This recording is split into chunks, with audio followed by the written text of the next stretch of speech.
As we approach the Masters tournament, there's so many aspects of the history of this event that you can dig deep into. There is nobody better to do that with than a man who is a contributor to Golf Digest and Golf Channel, and somebody I was lucky enough to spend a lot of time with the last couple years of Morning Drive on Golf Channel.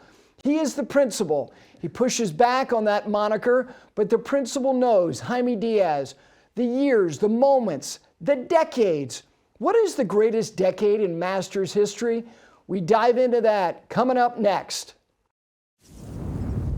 In this split second, your hands make all the difference.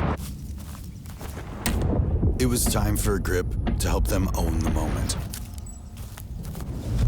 Introducing Reverse Taper, technology to stabilize both hands for a more square putter face at impact. The most important split second in golf. Reverse Taper, only from Golf Pride. Respect the grip. And with that, welcome in to what is going to be this Masters themed show with the principal himself. He didn't listen to the principal when he was a Ute, so to speak. I am speaking, of course, of Jaime Diaz. Great to be with you as always. Nice to be with Gary. Well, you know what, Jaime, your first Masters covering the event was Jack's last win, 1986. It's a great jumping off point for you, but you've spent a lot of time looking at the history of this event. The 80s, and I've got a sentimentality to that particular decade. They've had so many years where you go, well, this year will carry the decade for them. In 97, in some degrees, maybe did for that decade. But as far as the greatest, let's jump off with just emphatically, which decade do you think was the most important, best decade of the Masters tournament? It is really close. I think it speaks very well for the Masters how consistently compelling the decade as a whole were, going back to the 50s certainly. But I think the 60s are what separated the Masters, kind of made the Masters for many reasons. The biggest ones were Arnold and Jack kind of defined themselves there. And particularly Arnold in 1960 just kick-started the decade off with birding the last two holes there and winning that championship, and then winning the US Open later. He became Arnold Palmer. And I think Jack, in a way, although as good as he was, everybody knew he was going to be something special, really made himself that incredibly separate talent at the 1965 Masters when he won by 9 and he shot that 64 on Saturday, hitting 9-iron and wedge into everything. It was just a different game. And Gary Player was in there too. So the big three established themselves. The first 7 years of that decade was one of those three guys. So they owned it, and the Masters was on television. Frank Cherkinian was, the producer and the director, and shaped it in this incredible way that everybody remembers indelibly, that the Masters looked different than every other televised event. And it had the silence, and it had the long, kind of views of the pastoral area. Right. And it was just something that the tournament really got an identity in a national and global way in that decade, in a way that we remember to this day. The conversation or question about when did the Masters feel like a major, when did it feel like it was unequivocally one of the four most important events in the world, some people have different dates. I know you think 1954 is a particularly important year, and some people think it was then. But a lot of people think 60 was when there was a sense that the line has been drawn. This event is in April. This event begins what is the four most important events of golf. Do you agree with that? Yeah, I do. I think culturally it was 1960 when the Masters became part of the zeitgeist in a way that had never happened before. As long as, Bobby Jones had been involved with it back in the 30s. 54, I'm kind of influenced very much by Herbert Warren Wynn saying that was the event that he felt the Masters got bigger. The Masters was big all along, but in a different way. It was because it was Jones's tournament that had a certain nostalgia, certain romance. People weren't talking about majors there except for the US Open and US Amateur, and not even the Open Championship was really considered a major because the Americans weren't going over there. PGA Championship was a match play event. The Masters in 60, and then, Arnold going to the Open Championship in 1960, talking about the four as if it was equivalent to what Bobby Jones had accomplished in 1930 with the Grand Slam, chronologically, which included two amateurs. Yep. This was the professional Grand Slam, and the Masters was included. So that changed the perception as well, especially after Arnold had just won it. almost won it in 61, kind of threw it away, and Gary Player won it in 62, won it in 64 with maybe his best performance as a professional ever. I guess it would be rivaling Troon when he did there. I won both of them by 6. But Arnold had a certain sophistication to his game by that time. But then the Arnold era kind of ended and Jack took over, but he took over in such a big way that people associated that with the Masters as well. The other thing that I think is important to this was the fact that Jones was still present. And I'm not suggesting he had the vitality of a man that was in his 40s. He died in 1971. So when Palmer becomes what he is becoming, he'd already won the event once. He comes back, he wins it again. And then Nicklaus has not only shown up and he's winning U.S. amateurs, he's in that intersection of Hogan, Nicklaus, and Palmer in 1960 at the U.S. Open. And Jones had an effect on Jack's dad. So the presence of Jones and knowing that it's not just romantic, like this was a big deal. This is an icon that you're going to visit. And I think that gives weight to the decade being as important as it was. No question. I think there was a continuum that Jones started. Even, maybe certainly Ouimet had won and Hagen had won, but Jones was really the first real American superstar. He was. And he was a great man, and he was so literate, and he was so, gifted verbally. And when he said something, it had weight. And so when he tells Jack, or he says, that's a game with which I'm not familiar, right, that became iconic. That became, the ultimate validation. This guy is special. He doesn't say that about other people. And it was visual, too. Jack was special. But to hear it from Jones and the lineage with Jones's Jones with Jack's dad, and Jack used to go there as a young guy when he was an amateur and visit Jones. So there was a real connection there and a real affection, but also I think a real identification. Jones recognized greatness. I mean, it's always true that the greatest kind of understand what the future greats have. Jack recognized it right away in Tiger, so did Arnold. There was something that they identified with. They knew it had been inside them, and now it was to a greater extent, perhaps, in this guy. But they could see it earlier, and Jones could see it in Jack. And again, that was Bobby's tournament. That's what we're going to Bobby's tournament. They've been saying that for 30 years. So it was a place where golf was sort of held up in a way that the judgments of it had a certain, they carried on beyond what was said at the Masters to becoming what was conventional wisdom about golf. The other part is Hogan didn't have an amateur career to speak of like Arnold Palmer did, and he won the amateur, and the amateur was such a big part of what was the bold type on Bobby Jones's resume, and the value and the importance and the presence of the significant amateurs in the game. So Jones and Palmer and Nicklaus shared that. They all won that championship, and they won that championship at a time when it was considered to be a major championship. They also had that linkage as well, which I think adds to the gravitas of them being together and sharing time. And then Jones seeing what Palmer and Nicklaus were doing to the glorification of this event, which was not modest by 1960, but there's no doubt that its place was not what it was. So I think it jumped to a plateau that it not formally, had. And then you mentioned Player as well. So the other part, Jaime, to me, is the fact that you mentioned about Palmer in 1964.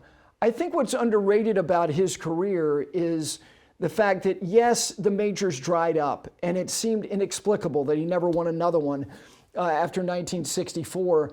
But considering that he took one in the chops at Oakmont in 62 from Jack, and then he won the next major. Yeah.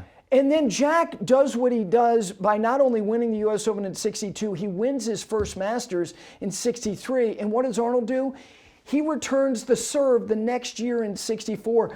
I think that even though, again, it ended right there, I think Palmer had a couple of the great volleys back to Jack that will stand up in my mind forever. Yeah, it's underrated because Jack was coming on in such an Strong. overwhelming way. He was so good. And Arnold knew it, but he was such an incredible competitor, and he had so much grit and loved it. You know, I always think of the Masters as a place where the game is celebrated, and you know, the amateur being, you know, somebody that Jones revered, because that was really why you played the game, for the love of it. And there was that linkage, as you talked about. And you know, Arnold loved the Masters, and he brought his best to the Masters. It's funny though, his best tournament ended up being the U.S. Open. And it was because he was such a good driver of the ball, and he was a traditionalist in that way. And so he, you know, obviously took one in the chops at Olympic Club. Yes. And took one in the chops at Brookline. You know, so those were breaking his heart as well. But he, you know, he's resilient, and he still won after that. He just didn't win majors, and Jack was in the way. I mean, he finished second in Baltusrol. Without Jack there, maybe he wins a couple more. Right. So I agree. You know, Arnold didn't just end abruptly. It looks that way because we measure by majors only. But he was around, and he was playing, you know, at a high level. It's just that, man, the battle scars were big, you know, and I think that's what's kind of heroic about Arnold. He just kept going. Yeah, he did. The other thing that the 60s has going for it is what you said before, because we spent a lot of time today talking about what ills the televised product, like what can they do? At the end of the day, to me, is who do you want to watch? Like, who captivates you? Mm-hmm. Who is, the term now is, who's sticky? Who will make you stick around and watch? And the truth is that television and the Masters kind of got engaged, and then they decided, when that guy, meaning Palmer, jumped through the screen, this marriage is going to work. That is the other part, that golf, which is still niche, jumped off at that place with that guy, and it's not accidental that there was an interest, because he was a matinee idol. Absolutely. Arnold had so much physical charisma. He didn't look like a golfer. He looked like a halfback, you know, and he looked incredibly, you know, Hollywood and you know, like a romantic lead with a cigarette dangling. I say Steve McQueen, and these young producers around here go, who the hell's that? Which is just so sad. There's so many great pictures of Arnold in Sports Illustrated, you know, where, and it was always with a cigarette, not always, but often. Yeah. You know, cigarette's terrible, but man, you know, there was a, you know, whether it was, you know, Dean Martin or Frank Sinatra or whoever, the cigarette was an enhancement as far as the you know, the masculinity. The masculinity part of it, yes. James Dean and Steve McQueen, and these were, again, cinema was becoming something that was very important. Things that we could visually consume was getting to a level, and again, I'm not suggesting it's like the electronic age, but when you got what you got, and they were captivating like he was, there's a reason why the driving of golf as something that people would consume on television, which is still so hard, was achievable because he presented and himself. Frank Turkinian knew it. Yes. And he talked about it. He goes, camera on that guy. You know, he understood show business. He understood charisma. He understood what people wanted to see. And he just framed Arnold. And Arnold happened to be winning too. So it was a perfect marriage of... And he was tickish. He was twitchy. He was, like you said, he was a halfback. He had an athleticism about him. And the other thing is the way that he had tics and those types of things. Yeah. You know, he was idiosyncratic. Mm-hmm. And again, when you were consuming something and the golf shot itself is a second and a half, what will hold you there? Yeah. He held people. He was the opposite of a clone, wasn't he? Totally. I mean, we all did the finish, you know. And Jack was kind of doughy. To say the least, but in some ways he was the perfect foil, because it was like, okay, he's taking power to a level that this guy who is ripped can't even achieve. Yeah, Jack, you know, he was an anti-hero in that regard, and it was unfair. Made him tougher. I mean, you know, Jack, you know, you wonder in the modern era if somebody was sort of treated that way, if it would be considered, you know, debilitating. And Jack, I think it absolutely would be. He just powered through it because he was that good, but he had the mind to do it too. And Arnold respected him tremendously. They became friends, rivals, but friends, because they'd been through the wars like that. So it actually became something that was forged in, you know, in real fire and had a real, to this day, you know, just a lasting effect of the greatest rivalry ever, perhaps. And they didn't really play that many times against each other, but it was just so memorable when they did, because they were so contrasting.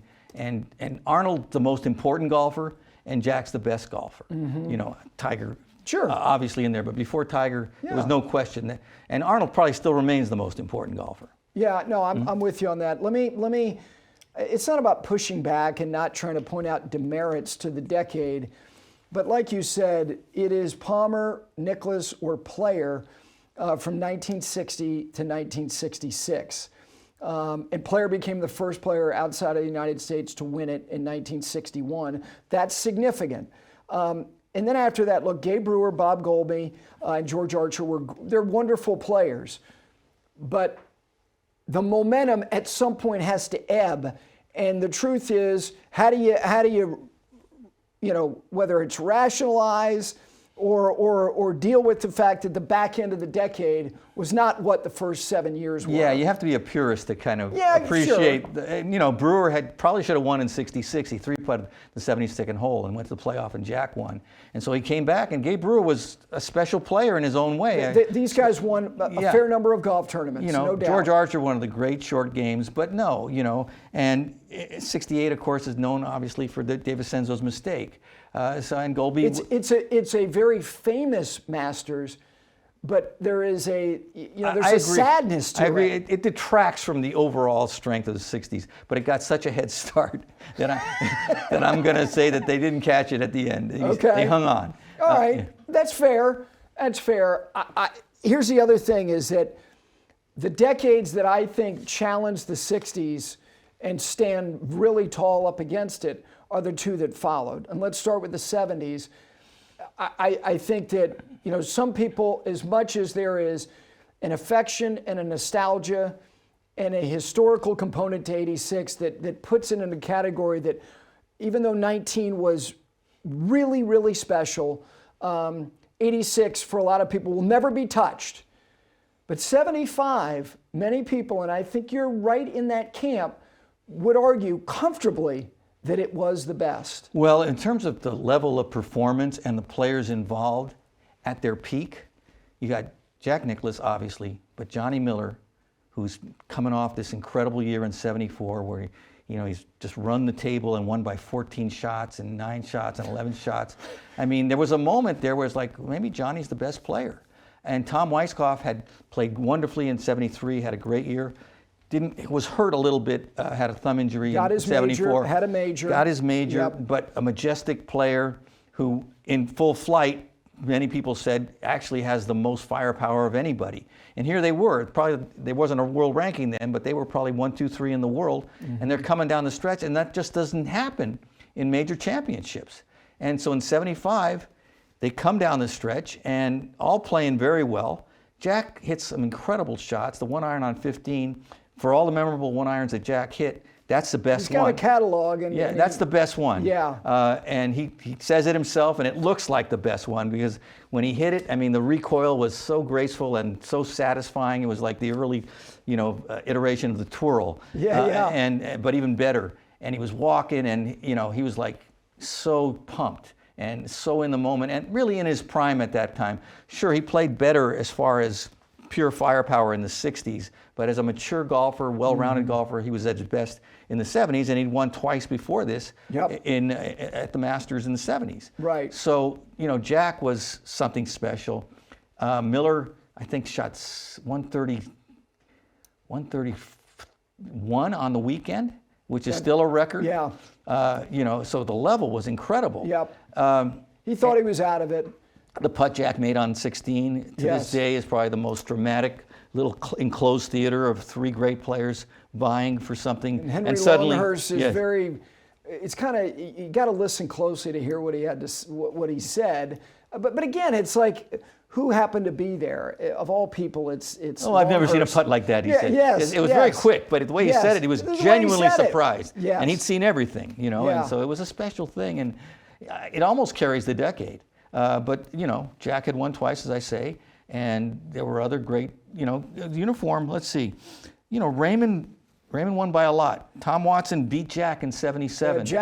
Raymond's record stood up until Tiger. Right. Yep. Player shot that 64 Yes. to win in 78, one Yep. of the greatest comebacks No ever. question. And then, Fuzzy, that was the sadness of Ed Snead, but, It was. but Fuzzy, had never... Well, he did something that nobody had done, and nobody's done since, which was First time. the first-timer winning. The Ed Snead part, again, it's the best part is you can define best any way you want, and I think that the 70s has a tapestry that you can go, God, if you put all those things together. And the other thing is that you start the decade with Casper, who is Right. the guy who, not only in terms of how prolific a winner he was, him stepping in at times when you're going, okay, it's about Player and Palmer and Nicklaus, and here's this other guy. And the fact that Casper won in 70, I think adds a fair amount of cachet to the decade. I totally agree. Casper was an underrated player who did not prioritize majors. Wishes he had later on in life. He wishes he'd gone to the British Open because he had a perfect game for that. He was as well-rounded as anyone. He could putt and was so great under pressure. He finished tournaments beautifully. So he had kind of thrown away the 69 event. I think he had a 3-shot lead and bogeyed 5 of the first 10 holes on Sunday. So that was another sort of they had this sort of, Charlie Cootie did this as well. They blew it one year, and the next year they came back and won, which gave it a certain flavor, which was unique. So I agree, Casper being part of the decade gives it some weight. It was a great decade. It just not quite the 60, but as far as uniformity of quality, especially Watson doing what he did, because he became the best player in the world very shortly after. It does have, a lot of heft. It does. Again, if you want to do it by, look, Palmer and Player and Nicklaus, it doesn't matter. Look, they dominated in their Hall of Famers. The 70s doesn't have the depth of Hall of Fame winners that the 60s does. I have a sentimentality and affection for the decade of the 80s. A lot of it rooted in the fact that Crenshaw won his first major. He obviously came back and won it again in 1995. But you had not only him, Seve Ballesteros was the most dominant player at Augusta National in the decade of the 80s. He was a force of nature. And then you have someone like Crenshaw that, again, there's an affection for him that is particular. And then you have Jack snap dab in the middle of it. And we'll get to 87 because 87 had it all, man. Yeah.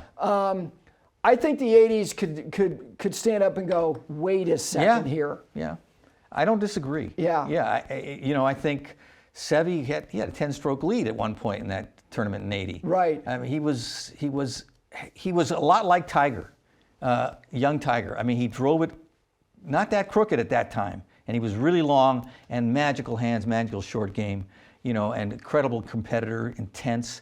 He just was the guy. At that time, people were saying, well, he's got it all. Yep. We've never seen a guy who's had it all. He's got it all. It turned out to be not. He had an Achilles heel, and that was the driver, and then his back started to bother him, and pretty soon he wasn't what he had been.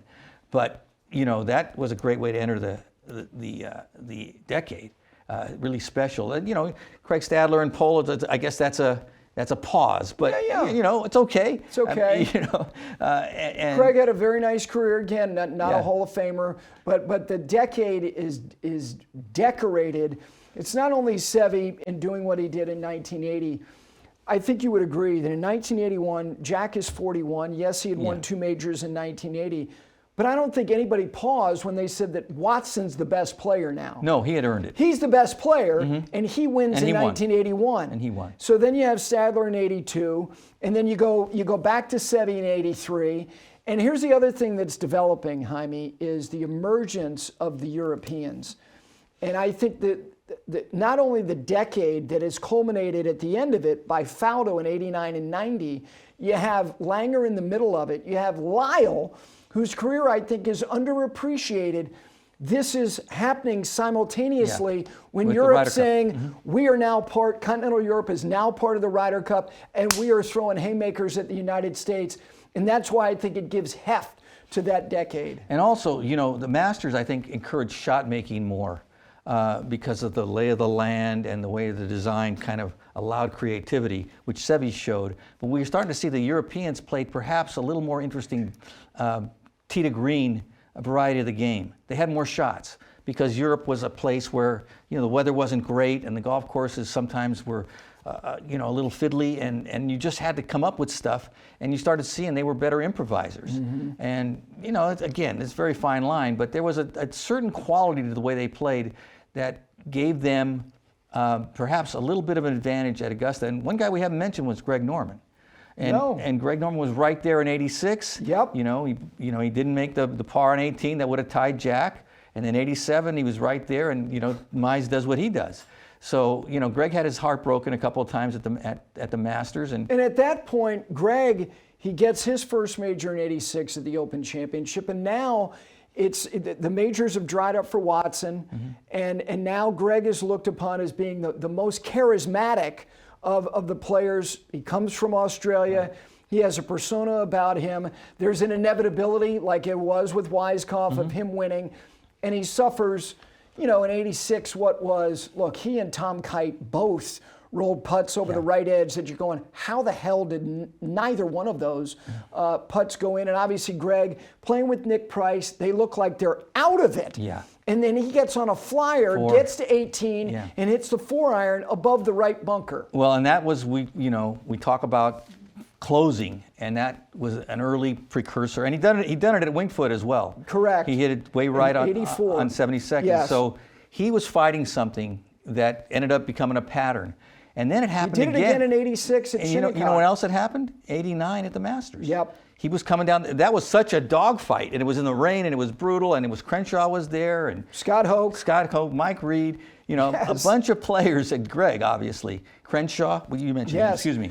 Ben played in the final group in '87, '88, and '89. You know everything. After having won in '84 and finishing second in '83. And if Seffi doesn't win the two, and obviously he was such a huge part of '86 and '87, it was Ben's decade. He's in the last group 3 years in a row. He ran out of towels. He ran out of towels. He birdied 16 and 17 in '89, and then dumped into the front bunker, and his grip slipped. He couldn't get up and down. He misses the playoff by a shot.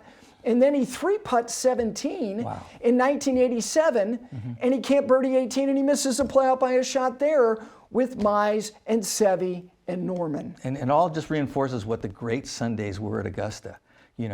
Just so many what ifs, and it just so no better leaderboard, and so much would happen on the back nine that you could catch up or you could lose it.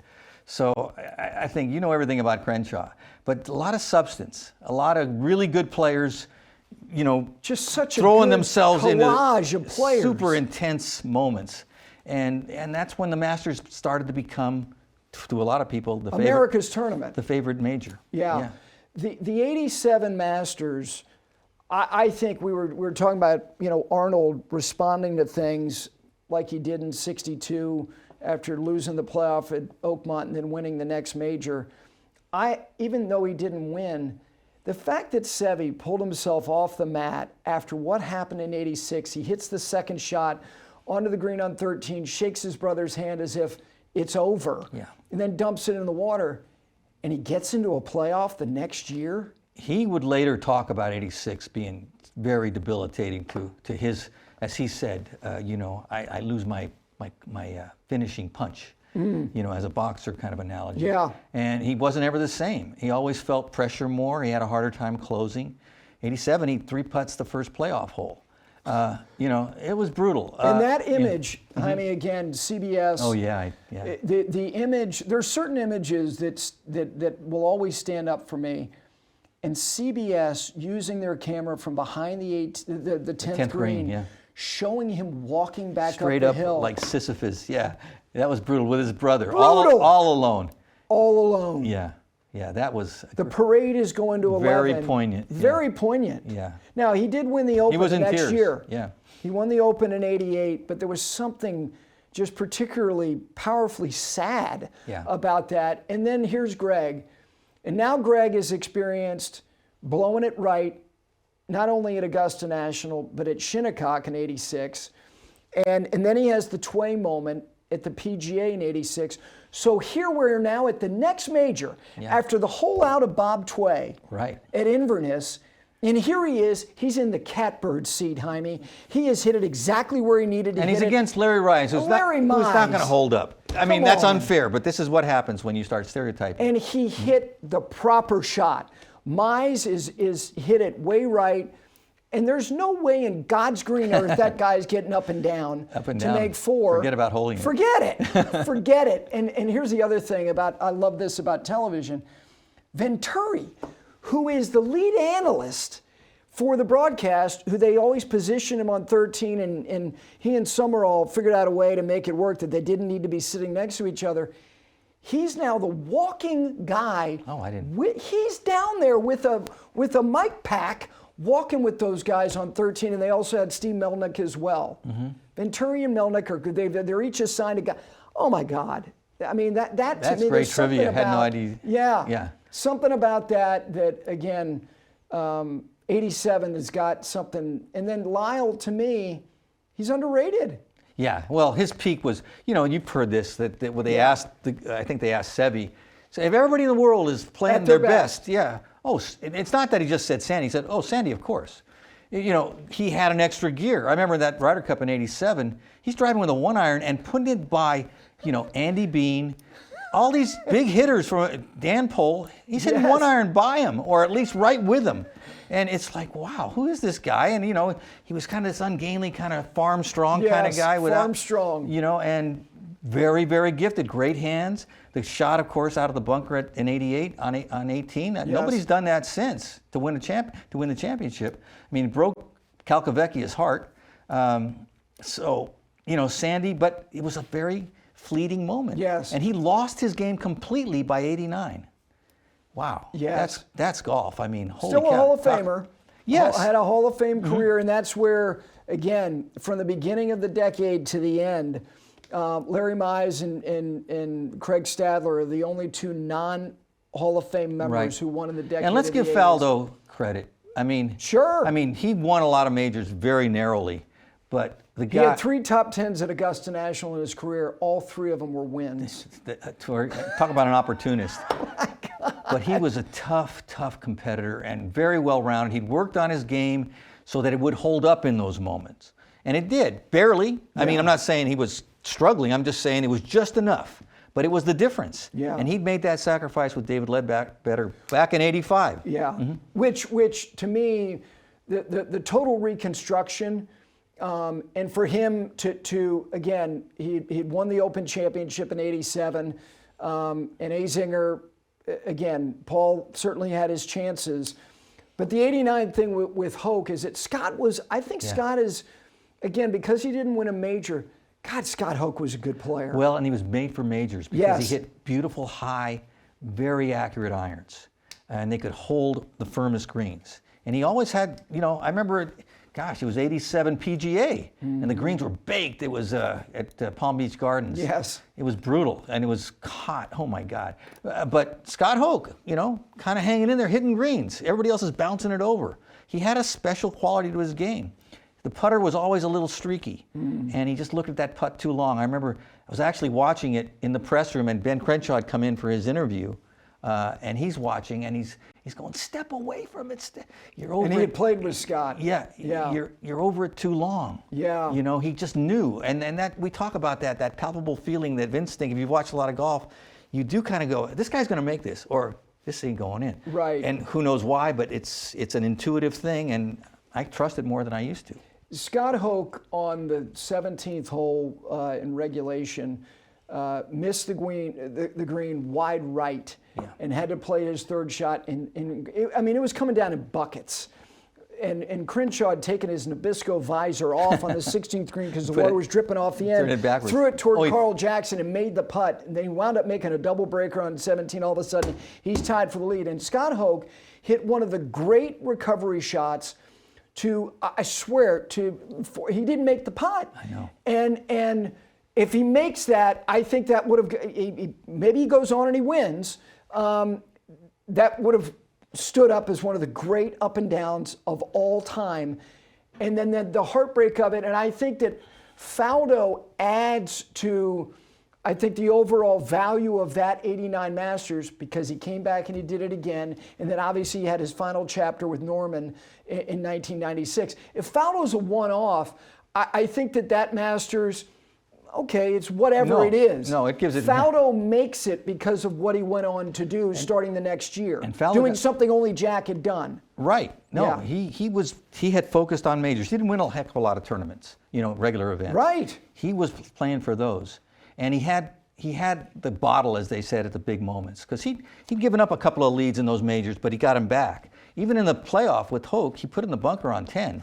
That was a hell of an up and down. Yeah. So, I'm a big admirer of Faldo as a golfer. I think he was as complete a golfer. Other than having a lot of length where he could carry the ball a long way, he had everything. Yeah. He had no weaknesses. He was, and he loved it. I mean, he really loved competing, and he was playing, as he said, for the little cups. He played for the love of it, and the passion was palpable to me. He wasn't the most ingratiating player to watch because he was, in this bubble. He was kind of a cyborg. And he was, and he didn't talk. And even off the golf course, he was like an actor, who was in character. But I think that you're right, absolutely. I actually think that made it more interesting. Yeah, like there was something like he will not let you inside at all. I think it's a gift, not a gift. It's an asset. Hogan had it. Yeah. Tiger had it. Not many had it. Yeah. But there's a mystique about them. That word about. I think to a degree, Scheffler possesses some of Yes, that. Like you're not penetrating this. No, you're not. I'm not letting you in here. It's a softer exterior, but it's still. Yes. But it's still very much one that's airtight. Correct. Yeah. You're not gonna get me to project, and I'm also not gonna reflect. I'm right here, right now. And if you want to talk about what I did today, and you're right, there is a warmth and an approachability to Scheffler that Faldo didn't possess, which again made him a great enemy. It made him somebody, no matter who it was. I mean, Scott Hoke didn't have a ton of admirers, but I think, and that was early Faldo. Next year, everybody wanted Floyd to win that. That was going to be historic in so many ways. That was a heartbreaker. Heartbreaker. I really was rooting for Raymond. That hurt me. As a spectator. Not as much as Watson, but it was pre-Watson. It kind of hurt me more for Did some. it? Well, because I knew it just destroyed Raymond, and who was so tough. Tough. It just killed him because he was always Mr. Clutch. Yeah. And he kind of gave. I will say he got it up. He kind of started coming apart late, but he got it up and down on 18, from bunker to bunker. Yes. So I mean, he was given everything, and he played so well. And he had that chip on 16 where he hit the ball marker. Correct. John Huston's ball marker. Yes. It was going in. Yeah. So all these what ifs, and that's just golf. There's these little minute things. Talk about a game of inches. I mean, so that one hurt because Raymond would win after that, which speaks to how damn tough the guy was. He was damn tough. Not a major, obviously. But he loved the Masters Yes. so much, and I think he wanted to be the first to win the par 3 and win the championship or the tournament. Yes. That was a big deal to him. Anyway, Watson, I think in retrospect that Tom has finally talked about how much that hurt. Yeah. But in the moment, there was a nobility to him. I just felt like he's going to be okay. With Raymond, I felt like, this. Well, the great story about Watson, you know this story, that the next morning at 8 a.m. he was hitting balls in the rain at Sunningdale getting ready for the Senior Open Championship, which is amazing. Just a quick thought on the 2000s. Tiger and Phil carry the 2000s. That gives it... It's a move. As I said, they're all good. Yes. And Tiger, they weren't his most memorable master. The chip in 5 was awesome. Yeah. None of them reached 97's proportions or 2019. Correct. But they were just sort of business as usual. I'm that good. Even though he had that fallow period there. And the emergence of Phil was huge. I mean, huge. I think actually Phil's victory, his first, was probably the biggest victory of that decade. Okay. If I'm not mistaken. Yeah. Fair. I mean, look, he's over 30. He's won more than 20 times on the tour. Can you imagine today if there's a profile of a player with more than 20 wins who had not yet won a major? Yeah. People were dragging Ricky Fowler, and the young guy had 3 wins, and he still hadn't won a major. And I don't think it didn't come close. It changed Phil. It changed him. It made him into a closer. Yeah. And he loved the rivalry with Tiger because he didn't have anything to lose. You know, Yeah. he was the underdog in that. Yeah. And he could be the guy, the friendly one. He could play off of Tiger's, as we were talking about with whether it's Faldo or Hogan. You know, this insular guy who didn't let you in. And here's Phil, Mr. the people's champion. Yeah. The 2000s though also have, look, VJ is underappreciated. I thought his Saturday round in 2000 in what was, look, Tiger went on to win the next 3 majors and then came back for the Tiger Slam in 01. VJ shot 70 on Saturday in a gale. Yeah. The temperature dropped like 35 degrees.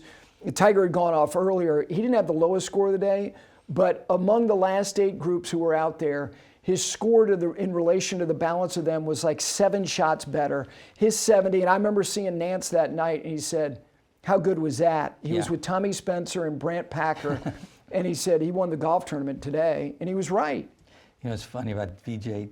Tiger's asked, you know, recently, I don't know when it was, but he was asked, who of the people that challenged you was the hardest guy to play against, and the one you kind of respected the most as maybe who could handle it, who could handle it.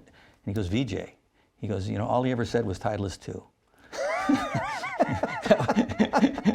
Identified his ball on the first tee, that was it. Right. So how about the 2010s? Let's put Tiger in a different category. Yeah. The other one for you, the 2010s was an excellent decade, I thought. Well, yes. Starting with Phil. Once again, yeah. And Phil, that one really separated him. You know, now he's got, you know, three Masters. Yes. I mean, you know, he was starting to enter all time.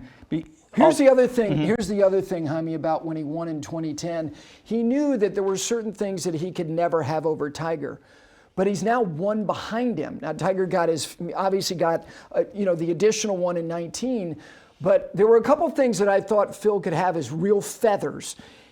It would chafe the hell out of Tiger if at the end of the day Phil would have as many Masters titles as he did. Yeah. And the other thing, because Phil was showing that never getting injured, that maybe, and he now possesses the oldest major champion of all time, and I don't think Tiger's, Well, there's no question the momentum in Tiger's career changed in 2010. Sure. Yep. And then Phil had his renaissance and winning the Open Championship at Muirfield. And Tiger coming back in 2010 after what had happened in the fall of 2009, off of losing his first 54-hole lead in a major. I thought Tiger's tie for 4th at the Masters in 2010 was insane. Yes. Insane. The level of self-consciousness that you would think any human being would be, crippled by. For him to finish in the top 5 in that event, I just went, okay, of all the things that he's done, I think the guy is predatorial, there's no doubt. I thought that was incredible. Well, it was. And he unfortunately, he was stigmatized somewhat by his interview afterwards. Yeah. Because he seemed so unhappy. Yeah. And there was no sense of, I proved something to myself, and you know what? No, he didn't give people that satisfaction. Wasn't going to let him in. Well, and that was consistent with him denying that he'd been affected. Right. It's like, look, I'm the same as ever. I didn't win, so I'm mad. And it was like, man, you're a cyborg.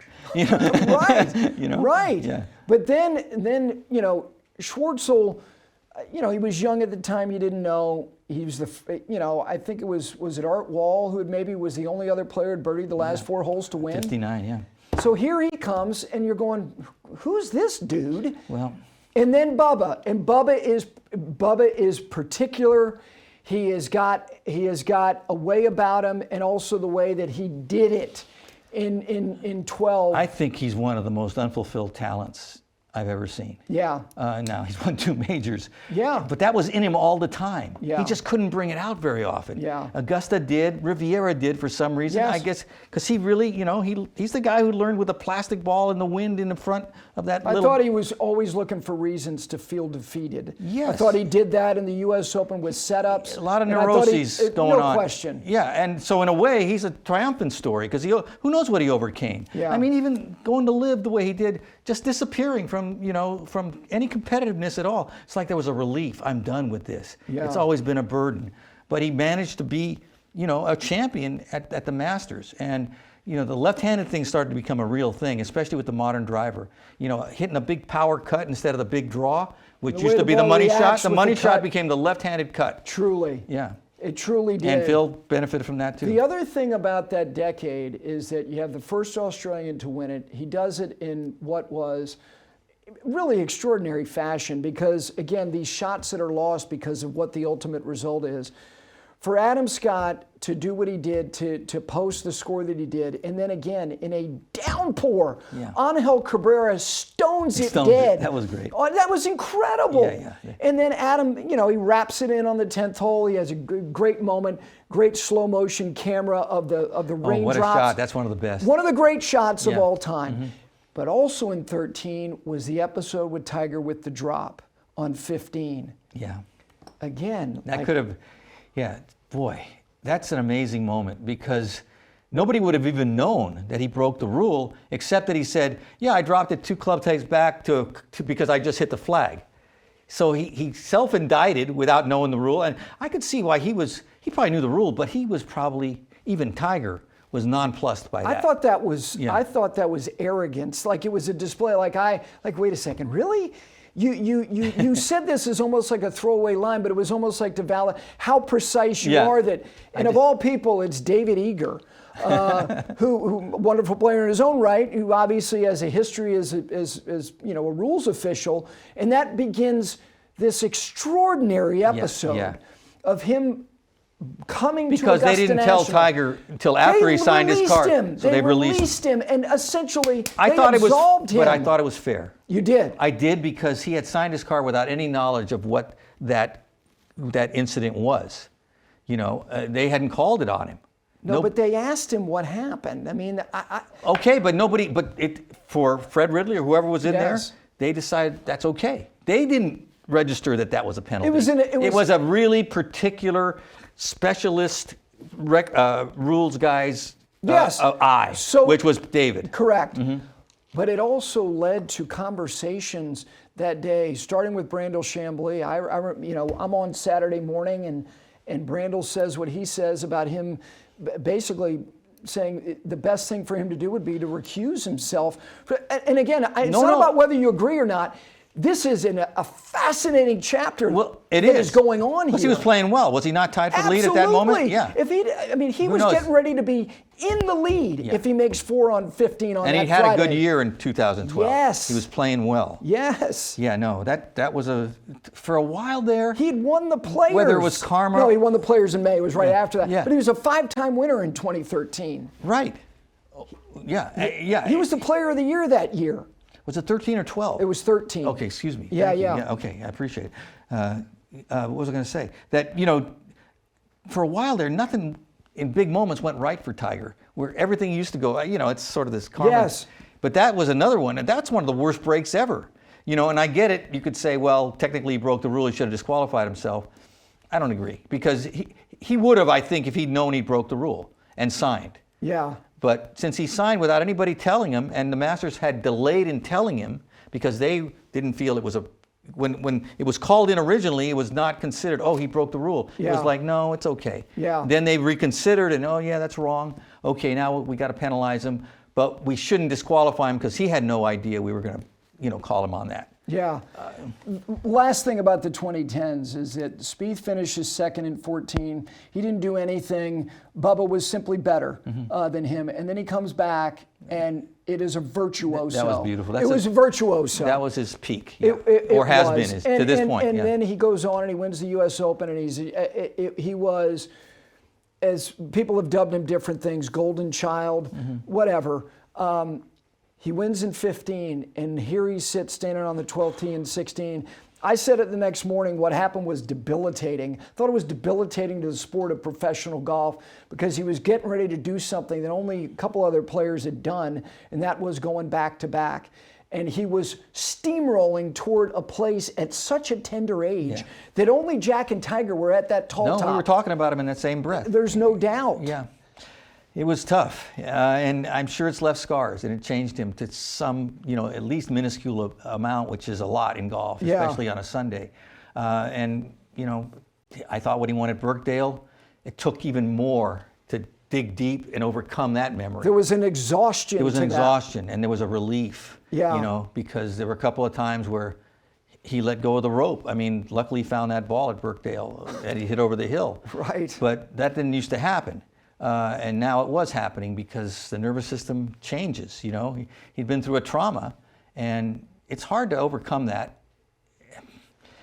Everybody's an individual, but I think the longer you play, the more likely that you will not finally be able to be what you were when you were young and innocent, and that's not very well said, but it just, when you know what the possibilities are and the negative possibilities, there's just more fear. And when there's more fear, it's harder to play. So will it, the Masters, as that decade doesn't get it doesn't get much out of that. But then you have two bad boys back to back, so to speak. You get Sergio, you get Patrick Reed, which again, that's flavor. And Sergio had has always had a very odd relationship with, I think, the golf course with Augusta National. He's had some episodes. Look, he's prone to petulance at every turn. Reed, I know you have great appreciation for how gritty he is. I think he has sociopathic qualities or tendencies to him, but nonetheless, he won the golf tournament, and he's interesting. He's interesting. And then obviously Tiger, to put a bow on the 2010s, I mean, it gives that decade is good, man. Well, really good. If you're judging the greatest Masters ever, it'd be 86, 75, and 19. So 19 was a crescendo. And it was also that they did something they've never done. Who knows if they'll ever do it again? Split tees in threes on a Sunday at Augusta National. You're the minutia man. I love that stuff, though. But you're right, because it was not only that, it was the generation that was spawned by Tiger getting their moment with him. Not in full flight, but the aura was being out there. It was suffocating. I know, you told me. Yeah, you were out there. It was extraordinary. That moment on 12, that is just such an iconic thing, with the way the other guys played it and the way Tiger played it. And like clockwork, they all not full implosion, but really just started to click off. Like it was, okay, I am not conditioned to deal with this. And Francesco Molinari was showing that he might have been the Joe Frazier to Muhammad Ali, that I can take your rope-a-dope, oh, no, he had done and at the end of the fight, yeah. I'll stand. And here he is, like you said, before the PGA had moved, the PGA was in 18, Tiger was building. He was the last line of defense to Koepka at Bellerive in 18. Yeah. And he wins the Tour Championship. But Molinari played with him at Carnoustie and saw him touch the lead with that bunker shot on the 10th hole. And you're going, this guy's got something. He was kind of a machine, ball striking wise. It wasn't breathtaking, but it was super consistent. You just didn't expect a bad shot out of him. Counter puncher extraordinaire. Yeah, he was a little shaky on Sunday at Augusta. He was, but Tiger bogeyed 4 and 5, and until Molinari pulled his tee shot on 7, he had not shown one little blip. Yeah. And then all of a sudden he makes 5, Tiger makes 3, it's game on, and then it's Cantlay, it's Schauffele, it's Koepka, it's of all people, Finau, it's Poulter getting himself kind of on the periphery of it, and then boom, boom, boom, boom, boom. And if anything ever validated the 12th hole as a key hole, incredible. Yeah, and Molinari was never the same, has not been the same. Has not been the same. Yeah. And then dumped it in the water on 15 to boot. Yeah. We go back to the 60s. It's easy and rightful of you to lean on Jack and Arnold and Gary to carry the decade as the greatest, but I get it. I get it. But it just goes to show you, this is less than an hour of time, these decades, the tournament, for all intents and purposes, you got to look long and hard to find one that you go, oh yeah, they deliver. They deliver, and the creativity that the design and the land create. It's very entertaining golf. I mean, there's risk-reward holes, obviously, but there's also just a lot of shots out there. And you get to see the skill of the guys, and you start appreciating the winners at Augusta maybe a little bit more than, even though I think the U.S. Open's still the ultimate test, it's really point-to-point mostly. Yeah. Augusta is like, let's do a little curving here. Let's do a little bit of a risk-taking, unorthodox shot that might pay off because of what the land is telling me. That's why Crenshaw, guys like that. And Spieth, too. The soul of the game guys, they love Augusta. It brings out the best, and it's the best golf to watch in many ways, too. Yeah. Gil Hanse, who is a huge admirer of the half par, the inward 9 is a collection of half pars. Yeah. 11 is a 4.5. 12, and that's the diabolical nature of it at 150 yards. Yeah. I still look at it as a 3.5. Yeah, it's not a 2.5. 3 feels like, you know what, that's a good score. And then 13 and 15 are half pars. And 14 is 10's kind of a 4.5. 10's a 4.5. Yeah. 10's a 4.5. It just has, like you said, it's such a great stage, but strategically, it offers so much. And the last thing is, back to what you said about the decade of the 60s, making the Masters what it was. It is the most famous major now, and I have all the deference in the world to the other 3. I grew up loving the U.S. Open. The Open Championship is the oldest, but the most famous and the one that has a certain way about it that everybody always comes back to is Augusta National. I don't mean to go off topic, Yeah. But I think one reason that I go back in time and like the 60s better as well is the ball wasn't going as far. Yeah. And they were hitting different clubs. That's another show. That's another That show. we will do. But, I think that's a Yeah. danger. One of the reasons perhaps as time goes along we seem to have fewer really memorable majors is because there's a certain, I won't say monotony, but there's a certain sameness to the style of play.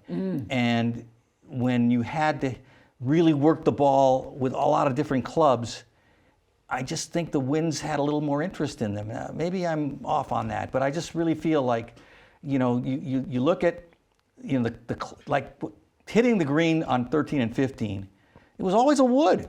Yes. And Jack started hitting 1-irons like, oh, this guy's got, an extra gear. And now guys are hitting 8-irons in there. Again. And so that takes a lot away from Augusta. Yeah. So I thought the old Augustas were more compelling for that reason too. Yeah, no, it's a good point. You think about the famous shots from yesteryear into 13 and 15. There was a jeopardy associated with that. Yeah. Look, The momentous it's not decision. still Yeah. special to see guys, just not even shape it anymore on 13, take it over the trees and have a short iron. Okay. But when you're on a side hill lie with a 2 or 3 iron or a fairway There's wood, so many moments. Faldo in 96 Oh my standing over that gosh. 2-iron 5-wood, 2-iron 5-wood. Oh my gosh, so much went into that shot and had to be button that 2-iron as he did. Yeah. That just makes you go, wow, what a test. Yeah. And I think the test has been diluted, and that's why I worry about, the rollbacks on the back burner now with Liv and everything. I can't believe the PGA Tour and the PGA of America, and just out of hand after all this debate and the Vancouver Protocol can just say, we're not going to do it. We don't want to do it. Wow. That's, I think, debilitating to, this very fragile governance of golf. Right. So anyway. Again, that is another show. And that's why Exactly. we never have enough time doing stuff like this. Thank you, Jaime. Looking forward to doing a lot of these. And again, it just goes to show you as we build toward Augusta National, literally it feels like it's going to be tomorrow. He's a child of the 60s, kind of more early 70s than 60s. Yeah. That is the greatest decade, but all of them had amazing moments. Hope you enjoyed this 5 Clubs conversation about the Masters Tournament. We'll see you next time.